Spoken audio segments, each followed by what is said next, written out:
సంపాదించింది అవసరమైతే బ్యాంక్ వాడి దగ్గర లోన్ తీసుకొస్తుంది, నువ్వు అమ్ము ఒక్కొక్క ఫ్లాట్. బయట వాడు 70 లక్షల రూపాయలు చెప్పించి నువ్వు 50 లక్షలకు అమ్ము, నీకు ఇంకో 20 లక్షలు మిగులుద్ది. వాడికి అంత మిగులుతున్నప్పుడు నీకు మిగలకుండా ఉంటుంది.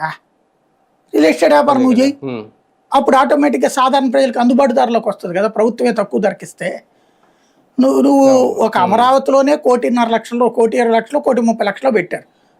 అదేదో పెట్టారు కదా వీళ్ళ ఈ అపార్ట్మెంట్లో ఫ్లాట్లు అమ్ముతామని చెప్పేసి.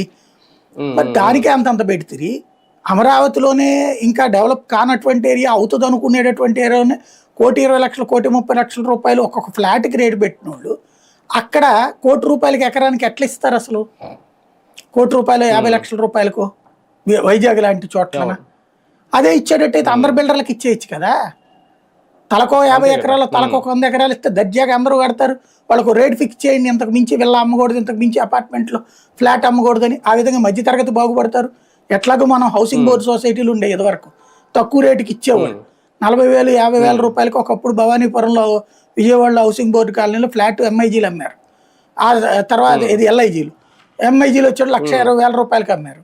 ఆ రేంజ్లో కొనుక్కున్నటువంటి వాళ్ళు ఇవాళ వచ్చాడు 30-40 లక్షల రూపాయలు ఉంది అక్కడ. అక్కడ హెచ్ఐజీలు వచ్చేటప్పటికి 6 లక్షలకేమో అమ్మారు. ఇవాళ ₹1,00,00,000 ఉంది. అంటే ఆ మధ్యతరగతి బాగుపడ్డారు.